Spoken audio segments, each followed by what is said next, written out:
All right. Hey, Angie. Hey, Taqi, good to see you. Being here. Um, so before we start, just I guess do a little kickoff introduction of us. Yeah, Um, you want to go first? sure. Ladies first. Oh, thank you. Thank you.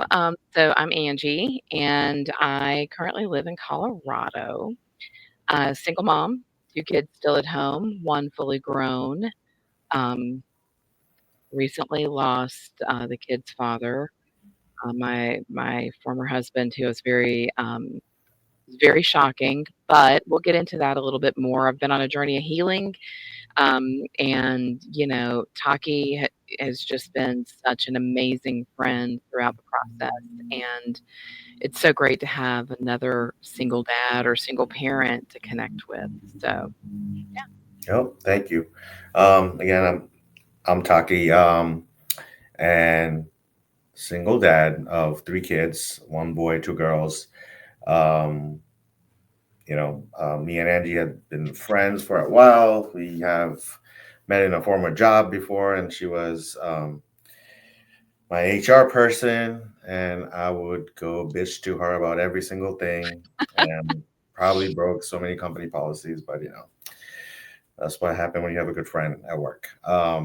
Other than that, you know, um, still work in an IT world, into bodybuilding, into music, into diet, fitness, life, everything, like flavor of all kind of stuff in my life. So figure that Angie and I have a lot of things in common, and we talk about a lot of things, and felt like it would have been a great idea to share with the world a lot of the wisdom that I have, learned from her, and maybe some of the vice versa. But that's was one of the reason I wanted to start this so-called podcast, and kind of share our thoughts with the world. So yeah, I thought it would be appropriate to kind of, as our first sessions, talk about the healing, because I think it's a very important piece of thing in my life, and as for your life as you were going through your journey of healing. And I have people surrounded by me, in the same journey, right? We all are healing from something, and I think this is an ongoing thing in life that, like, nonstop, we probably will have to heal from something. There's always something going on in our life. So thought it would be an appropriate topic to talk about. So I'll kind of let you take the floor on that. sure. And you're right. I think healing is a lifelong process. I think that, there are things that, we journey through at different times in our life and things that just come up along the way. And for me, this year, these last, I would say, 6 to 8 months have just been really challenging in the respect of I lost my former husband. He was a disabled veteran, and he had a lot of demons, and that was part of the reason that I left that marriage was because of there was just quite a bit of unresolved mental illness and lots of addictions. And at a certain point, I knew that my role as a parent was more important at that point than my role as a wife. And so it was a very difficult conversation or difficult decision because I never stopped loving him. And back at the end of September, we'd seen him. It was the first time we'd seen him in a couple of years, just because of um, his own battles and within his healthcare and his mental health. And we saw him on Friday, and he and I had spoken that Monday, and he was complaining about his tooth. He called the dentist, and they called in an antibiotic that he turned out to be highly allergic to. He took one pill and died quickly. Wow. And, yeah, the coroner's report indicated that, when someone has that type of a history of substance abuse and mental health issues and PTSD from being a veteran, you always question and you wonder, you know, did he do this intentionally? Was this, Was this somehow self-inflicted? But it was not. He had taken that antibiotic before, but Yeah. apparently developed an allergy, and the coroner's report definitely confirmed that.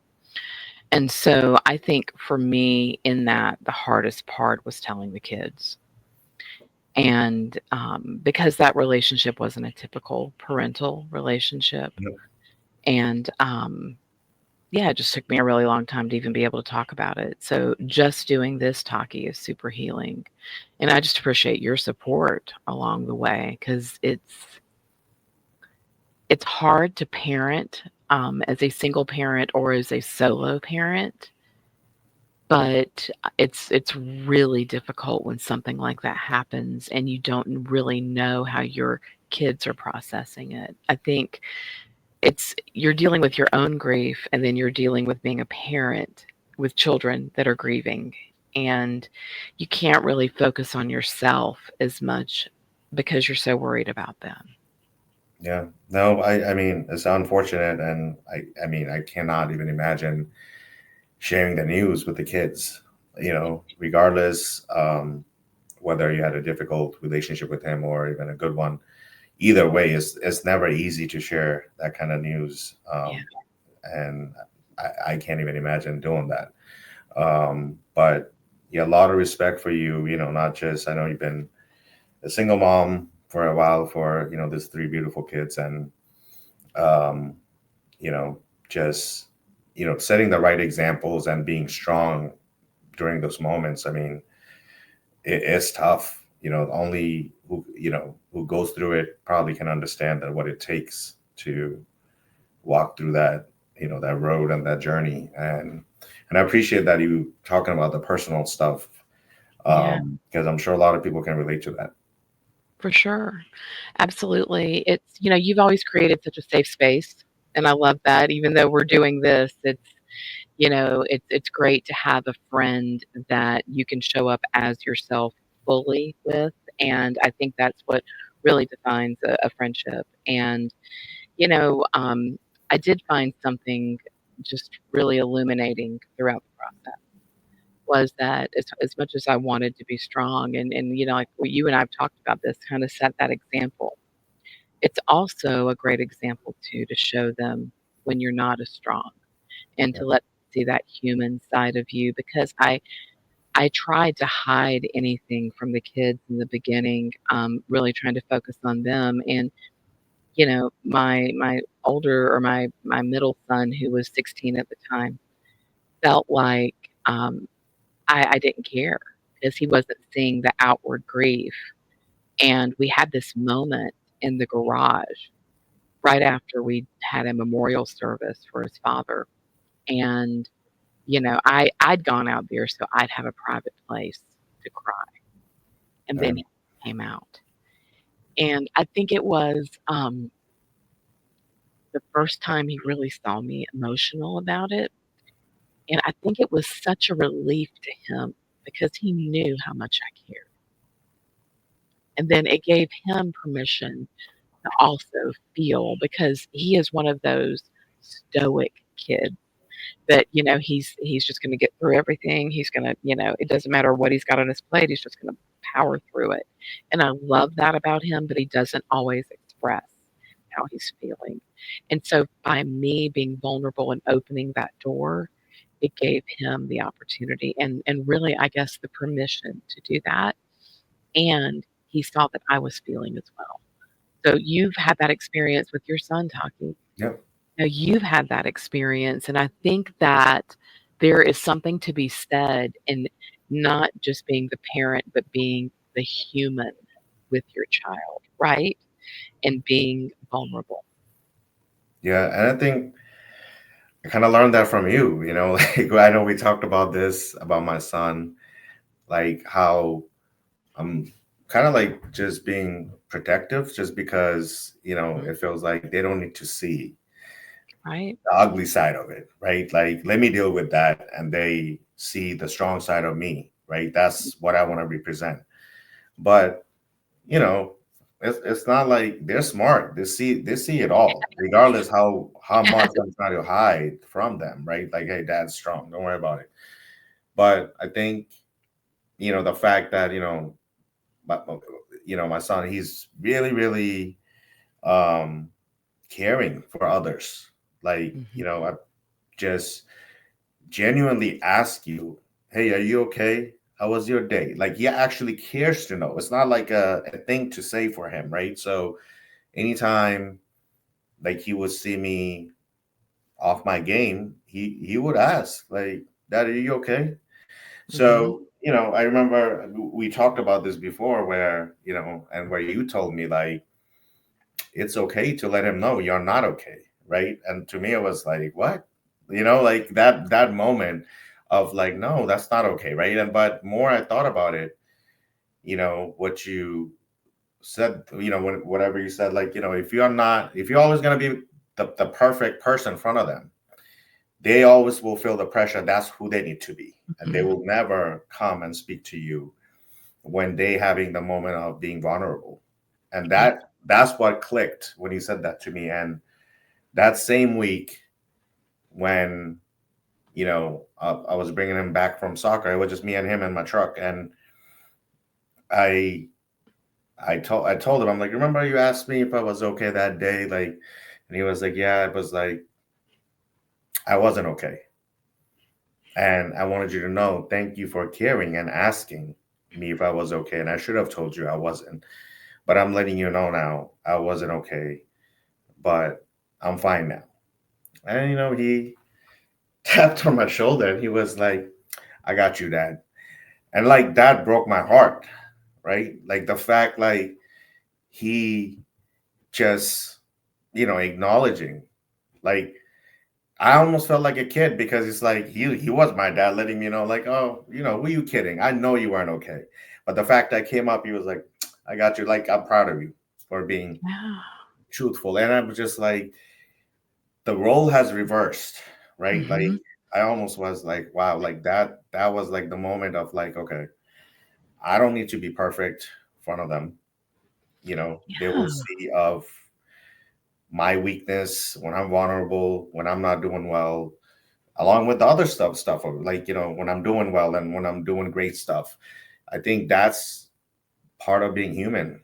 And I need to Right. teach them how to be human, and thank you to you, because if you haven't told me, I probably still would be going that direction of just showing like, dad's perfect. Like, there's nothing wrong. Well, in Taqi, I'm so glad that worked out because, my oldest is 29, so I've been doing this a really long time, and I've done some really great things as a parent, and I've done things that did not work out as well, that were not good. But I think the underlying part of this too is this was your son, and it's male mental health.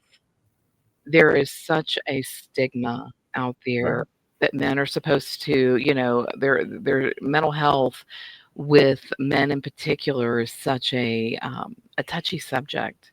And I love that there are people out there that are really talking about it and really putting it front and center because there is this stereotype that men are supposed to shoulder it and they're supposed to carry it and show that strength. And I think that when we can demonstrate to our kids and to your son, to your daughters. I mean, for me, I have Yeah. two sons and a daughter. I think when we can demonstrate that it's okay to not be okay, Yeah. regardless if you're the big tough guy or not, it's Absolutely. Yeah. okay. And I think that we create that space of acceptance, and they're going to come to us with more things because we've opened the door for them. And I'm so glad that that worked. I think there's glimpses of role reversal all throughout. And I forgot what the quote is, but there's something about when the student becomes the teacher. Right. And I think that there's so much that we can learn from our kids.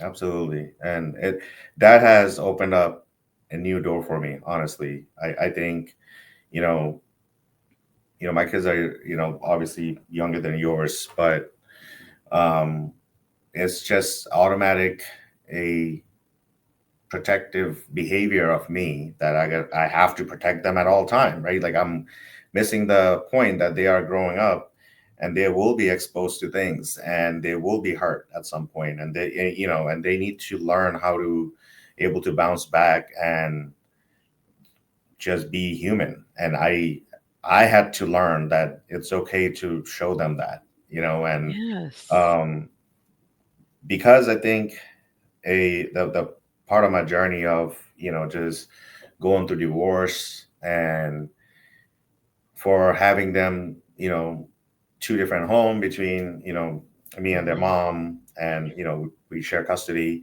and we have healthy relationship raising these kids together. We have a Mhm. very good co-parenting relationship, but that having that single parent mentality, sometimes you have that guilt, like, I got to do better. I have to do better for them, so I don't want them to be exposed to anything ugly, or whatever I'm going through. And I think that wasn't the right mentality, right? Like, I think I had to learn, I had to learn from you, for that particular thing. And now, now I'm like, okay, you know I have to get them ready for the real world. It's okay to Yeah. show them, it's okay to talk Yeah. about the hard conversation, and teach them that Mhm. it's all right to go through these kind of things. And so, yeah, it's definitely has opened up a whole new door for me, and I'm very much appreciative of that lesson. Well, thank you for, being open because, we wanna raise them to be great humans, but I think along with compassion and kindness and awareness, but I think that, you know, fostering that sense of resilience is so important.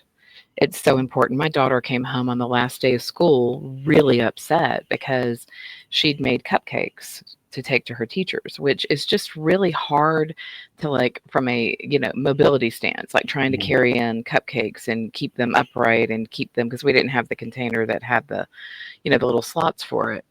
But I had talked to her and I said, most of your teachers don't eat sugar. I mean, Colorado is, supposed to be the fittest state in the US, right? One of the reasons we moved here was for lifestyle changes. Right. And she's really great at baking, so she wanted to make these cupcakes and I tried to steer her in a different direction. But, it was her decision. And so when she went to school and she wanted to share these with some of her teachers, some of them were very polite, but they declined. They were like, "Yeah, just thank you so much. They're beautiful, but I really don't eat sugar." The same thing I told her. And she came home really upset about it and felt very rejected. Mm. And we're also from the South. And so in the South, if somebody offers you food, it's very cultural. Right. It's like if someone offers you food, you take the food, even if you're not going to eat it, just because it's like a cultural thing, but things are just different. And and so, I gave her some space to be upset. She was tearful about it. And, last day of school is stressful just in general. And trying to manage a yearbook and a bunch of cupcakes, I mean, it just was not a good plan, right? Right. But she had to walk that path. She had to experience that. And I didn't do and I told you so. What I did is I got curious and I Mm. said, "How do you think, I mean, what was the outcome that you were expecting from this?" "Well, I just wanted them to eat my cupcake and like it." And I was like, "Okay." I said, "But can you control what they like?" "No." "Can you control whether or not they would want it?" "No." "Okay, so there's things that are outside of your control. Does that take away from the fact that these are beautiful, delicious cupcakes?" "No." Okay. So I think something I'm learning, I mean, it's only taken me 29 plus years in raising children, is curiosity, Right. getting curious and letting them come to the conclusion that you're trying to help them too. But the old me would enable it and be like, well, they probably this, they probably that. No, I'm going to ask the questions and let her answer in a way that will help her to problem solve and think it next time. Right. So a couple of days later, it was still raw for a couple of days, and they were beautiful cupcakes.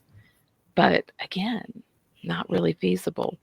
2 days later, and I'll finish the story, but 2 days later, she came to me and she said, I was thinking about the cupcakes, Mom. And that was kind of wrong because I was trying to get them to eat something that I knew that they probably wouldn't eat because I was so proud of it. I'm like, well, your heart was in the right place. Right. You wanted to share your gift. Yep. So maybe next year we look at some other things, that we can do for them. And you share that type of gift with people within your circle that you know will enjoy and appreciate it. So she got there herself. It took her a couple of days. So, That's great. I mean, you know, probably go through this every day, with them because they obviously think they know better, right? But sometimes you just have to let them learn on their own, and mhm. you be their backbone of it in case, just like she wasn't very happy about it, and you just kind of be Yeah, there to grab her, and no, that's great. Yeah, I wanted to bring something else up was, without getting all personal details about it, but I have someone very close to me, that who just, going through a breakup, and and obviously there's that healing journey she has to go through, and having, and like my little sister. So having the discussion of, you know, what it would take, what I've been through, right? When you start talking about these things, it's just like also takes you back and kind of reminds you like where you've been, you know, right. 2 years, 2 years ago, 3 years ago, 4 years ago, Mhm. and the process of where you are today. As you explain this to someone, you almost have to like kind of relive those moments, right? Mhm. And you start thinking about your past as well. So I kind of went through this experience today of just kind of, letting her know of like, you know, I understand because I had very similar situation that I've been through, and just trying to tell her that, you know, now you just have to worry about you, and Mhm. everything is about you and your healing, and you should be the priority and Right. nothing else, right? Whether you do the journaling, whether you go through your therapist, or do meditation when you get up first thing in the morning and going to sleep right before that. Mhm. Go to the gym, right? All these different things that I've been through personally, and some of them I was consistent, some of them I wasn't, right? But you have to find your what works for you, and Yeah. at what point. And it was just one of those moments. I think I almost start to reliving today, kind of like what I've been through that whole journey, because I don't really like to go back and think about it. But when you have to give someone advice to what they should do, Mhm. as what I found was helpful, um, you almost have to kind of relive that journey. Yeah. Um, I don't know if you ever feel like that, but Oh, yeah. A lot.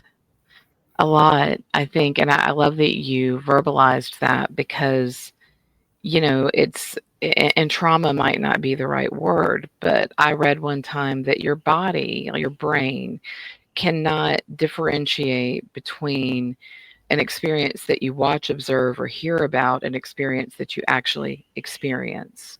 yeah, And so it does trigger things. And, I've come to a place where I've had definitely had some things, I think we all have. And when you see someone else that's hurting, obviously, you share yours as well because I think that's the beauty of humanity, right? Is that mm, we are all walking the same path just on in different directions. I mean, these are our fellow travelers. yeah, And so, I think that there is this innate compassion where we want to help people along, and in that sometimes we have to expose our own wounds, and in that sense, it does take us back. But I'm going to challenge you with that, Taki. I'm going to challenge you to say when you're sharing those things with someone, asking yourself, what did that moment teach me?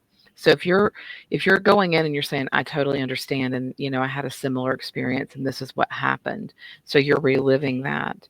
But mm, take that moment as you are reflecting on it now as an observer. You're not in Right. it anymore, right? Mhm. Yep. And say, what did that moment, what did that teach me?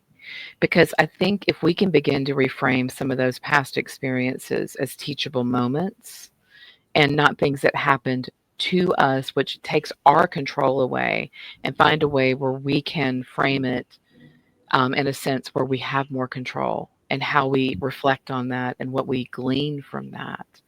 I think it helps us even in that processing. So there is a therapeutic piece to what you're doing by sharing with others. And even though it takes you back in that space, you're now fully equipped to look at it, outsider looking in, and reframe that. No, absolutely. It's funny that you're saying this. I was um, on my therapy sessions, and this kind of came up for a different reason, but um, and he actually he did tell me this. He said, "I want you to start looking into it to see what did you take away from it, because you're not living in Mhm. that very stage Right, anymore, right? right. And even if you go through the experience of like for a moment it made you feel like you are kind of reliving it, Mhm. but you're not there. You're not whether Right. mentally or physically, like you're not in that space anymore.